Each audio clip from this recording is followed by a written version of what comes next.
The house is silent shadows flickering from your screen. It's late, but you can't resist one last check of your inbox. Most of it is junk until you spot an email that chills you. The subject line is wrong, unsettling like it doesn't belong. Imagine this is your inbox, your quiet house. You click, dread rising. What you're about to read isn't a prank. These are real stories, digital ghosts, warnings, echoes from beyond. Turn down the lights. We're about to open 5 emails that should never have been sent. The question is, what's waiting in your inbox? The digital age has brought with it a new kind of dread, a creeping unease that seeps into our lives through the very devices meant to connect us. Tonight, we delve into the realm of modern ghost stories, tales whispered in the glow of screens, where the line between reality and the digital unknown blurs. Our first story comes from Alex, who, like many of us, had a habit of checking his email late one Tuesday night. The kind of night where the world outside is quiet, and the only sounds are the hum of your computer and the occasional creaks of your house settling. It was a night like any other, or so he thought. As he scrolled through the usual barrage of promotional offers and social media notifications, something caught his eye. Among the spam, the newsletters, and the endless stream of junk, he found a message.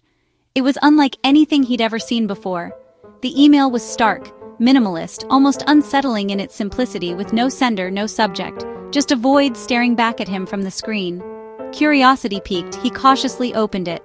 Inside, there was just a single line: "Don't look out your window at midnight."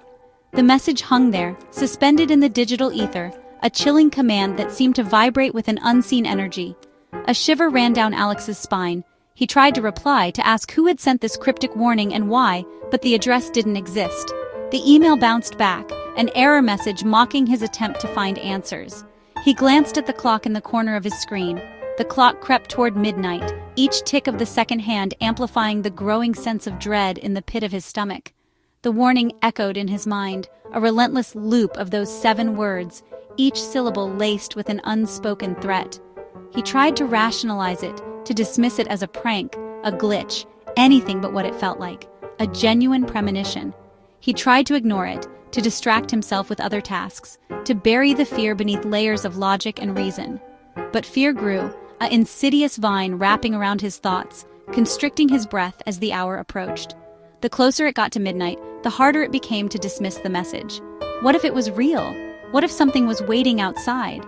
At midnight, nothing happened. The world outside remained silent, the shadows still. A wave of relief washed over him, quickly followed by a nagging sense of unease. He told himself it was over, that he could finally relax, but the seed of doubt had been planted, and it had already begun to sprout. Almost against his will, he reached for the curtain. Tap, tap, tap. The sound was faint, almost imperceptible, but it cut through the silence like a shard of ice. The sound came from the window he'd been warned about, the very window he was told not to look out of. Alex froze, paralyzed by a primal fear, refusing to look, terrified of what he might see. His heart hammered against his ribs, each beat a frantic drum in the silence. The tapping continued, a slow, deliberate rhythm that seemed to mock his fear, then stopped, leaving an even more unsettling silence in its wake. He never found out who sent the email, the sender remaining a ghost in the machine, a phantom presence in his digital life. He never discovered who or what was outside his window that night, the mystery forever etched in his memory. Now, years later, he never looks out his window after midnight. The curtains remain drawn, a constant reminder of the night he almost saw something he couldn't explain. The email is gone, deleted from his inbox, scrubbed from the server, but the fear remains, a persistent echo in the quiet hours of the night. Sometimes the scariest threats aren't the loud, bombastic pronouncements, but the quietest warnings, the subtle hints of something sinister lurking just beneath the surface. Delivered straight to your inbox, a chilling reminder that the digital world can be just as haunted as any old house on a hill. Chloe's best friend, Liam, a young man full of life and dreams, suddenly vanished after a troubled relationship. It was a relationship marked by intense highs and devastating lows, a roller coaster of emotions that seemed to consume Liam. His friends noticed a change in him, a growing unease, a shadow that seemed to cling to him wherever he went. The vibrant spark that once defined him began to dim, replaced by a haunted look in his eyes. Months later, Chloe, still reeling from the disappearance and clinging to the hope that he might one day return, received an email. It was unexpected, a digital whisper from a past she desperately wanted to reclaim. The email was sent from Liam's address, an address she knew by heart, an address that represented countless late-night conversations and shared secrets. Seeing it in her inbox sent a jolt of electricity through her, a mixture of hope and dread. The subject was an inside joke only they shared, a silly phrase from their childhood, a reminder of simpler times, a secret language that only they understood. It was a breadcrumb, a sign that this email was truly from Liam, or at least someone who knew him intimately. The message, "Chloe, I'm sorry." A wave of guilt washed over her as she read those words. Sorry for what? For leaving? For disappearing? For putting her through this agonizing uncertainty? She found out about the money. The words hung in the air, heavy with implication. Who found out? What money? A knot of fear tightened in her stomach. This was more than just a simple disappearance. It was a web of secrets and lies. I hid it where we buried the time capsule. A childhood memory, a sacred place where they had buried their hopes and dreams, now tainted by this cryptic message. The time capsule, a symbol of their enduring friendship, had become a hiding place for something dangerous. Don't let her find it. Don't trust her. The warning was clear, the threat palpable. But who was her, and why shouldn't Chloe trust her? The email raised more questions than it answered, plunging her deeper into the mystery of Liam's disappearance. Only Chloe knew the time capsule's location. It was a secret they had sworn to keep, a bond forged in childhood innocence. Now, that secret was a burden, a key to unlocking a dangerous truth. She dug it up, driven by a desperate need to understand, to protect Liam's secret, and perhaps to find him. The earth was cold and damp beneath her fingers as she unearthed the past, and found cash and a note, a tangible piece of the puzzle, a message from the past that could hold the key to the future. For your future, be safe. I love you, C. A wave of emotion washed over her as she recognized Liam's handwriting, a testament to his enduring affection. The note was a bittersweet reminder of their bond, a promise of protection from beyond the veil of his disappearance. The police took the email seriously, reopening the case, recognizing the potential significance of the message and the hidden money. They saw it as a possible lead, a glimmer of hope in a case that had grown cold. The girlfriend was implicated, her motives questioned, her past scrutinized. She became the prime suspect, the her in Liam's warning, the one not to be trusted. But Liam was never found. His fate remained a mystery, a haunting question mark hanging over Chloe's life. The forest held its secrets close, refusing to yield the truth. Chloe never got another message. The digital connection was severed, leaving her stranded in a sea of unanswered questions. The silence was deafening, a constant reminder of her loss. The email was a final act of friendship, a warning and a goodbye, a desperate attempt to protect her from beyond the grave, a testament to the enduring power of their bond. Sometimes the most important messages come too late for the sender, but just in time for the living. A final plea, a last act of love, delivered from the shadows, a secret only a best friend would know, a bond forged in childhood, tested by time and tragedy, and ultimately transcending even death. A digital ghost reaching out from the void, a reminder that even in the digital age, the bonds of friendship can persist, leaving traces in the most unexpected places. Proof that some bonds persist, even in the darkest circumstances. A testament to the enduring power of love and loyalty, even in the face of unimaginable loss. And sometimes, an email is the only way to say goodbye. A final message, a digital farewell, a lasting reminder of a friendship that death could not erase. Mark, a college student, began receiving strange emails. Each day, a new message arrived from a random address. 7, 6, 5. The countdown continued and dread grew. He tried to reply, but the senders vanished. By 2, Mark was terrified, unable to sleep. On 1, he hid in his roommate's room, too scared to be alone. Midnight passed, nothing happened. Relieved, he returned to his room the next morning. On his desk was a single sheet of paper. 0.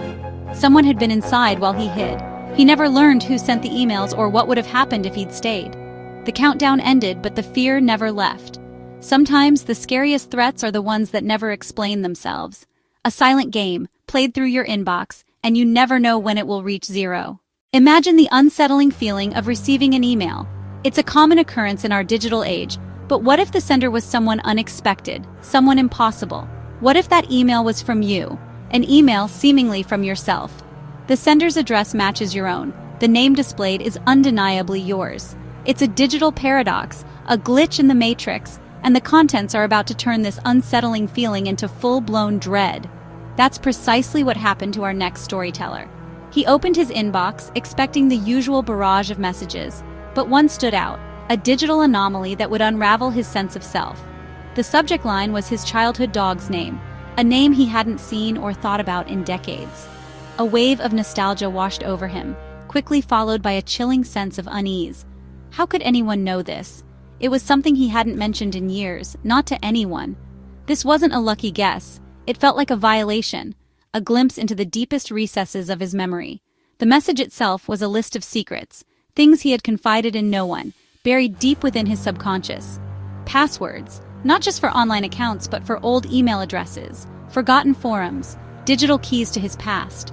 Private fears, anxieties he had never voiced, insecurities that gnawed at him in the dead of night. These were the things that kept him awake, the demons he'd battled in silence. Even lines from a hidden journal, a physical book he had kept locked away, filled with his most intimate thoughts and raw emotions. How could anyone have accessed this? Some were digital secrets, things that could be explained by a data breach or hacking, vulnerabilities in the digital world. But others were known only to him, details that existed solely within the confines of his mind, experiences that had shaped him, leaving an indelible mark on his soul. The email ended with a chilling statement, a promise that sent shivers down his spine. "I know everything. Soon we'll be one and the same."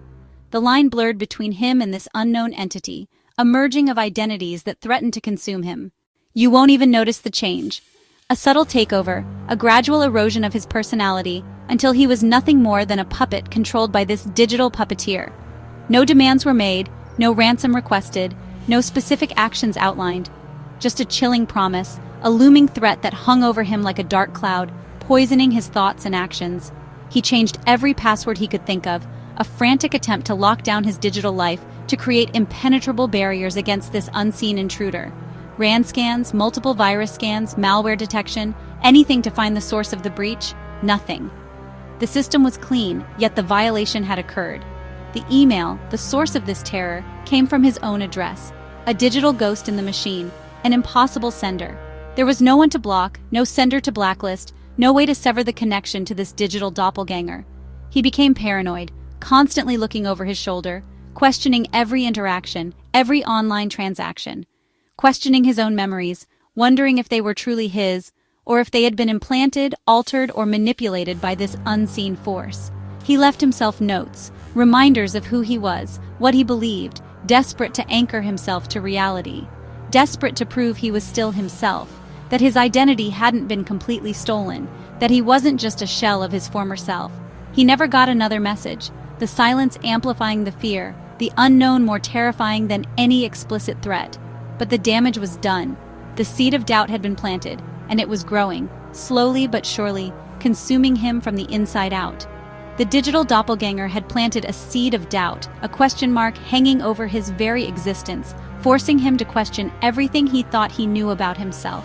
Sometimes the scariest thing in your inbox isn't a virus, a phishing scam, or a threatening message from a stranger. It's yourself, or rather the unsettling possibility that someone, somewhere, knows you better than you know yourself. David lost his wife Sarah to a sudden illness. He kept her email account alive, unable to let go. One night he received a message from her address. The subject, "Listen." The body, a YouTube link and a note in her style. "The washer for the leaky faucet is in the red tin box behind the paint cans. I love you." The faucet had only started leaking after she died. The red tin box was hidden, forgotten. He found the washer exactly where she said. The song was beautiful, comforting. He tried to reply, but the message bounced back. He never received another email. The message didn't erase his grief, but it brought peace. Sometimes, love finds a way, even through an impossible email. Proof that some connections can't be broken, not even by death. The screen goes dark, but the stories linger. Tonight we've seen that inboxes can be portals for the unexplained. Warnings, cries for help, whispers from beyond. Before you sleep, maybe you'll check your inbox one last time. If you've ever received an unexplainable email, share it in the comments. Thanks for joining me tonight. If you want more stories, subscribe and turn on notifications. Until next time, Be careful what you open.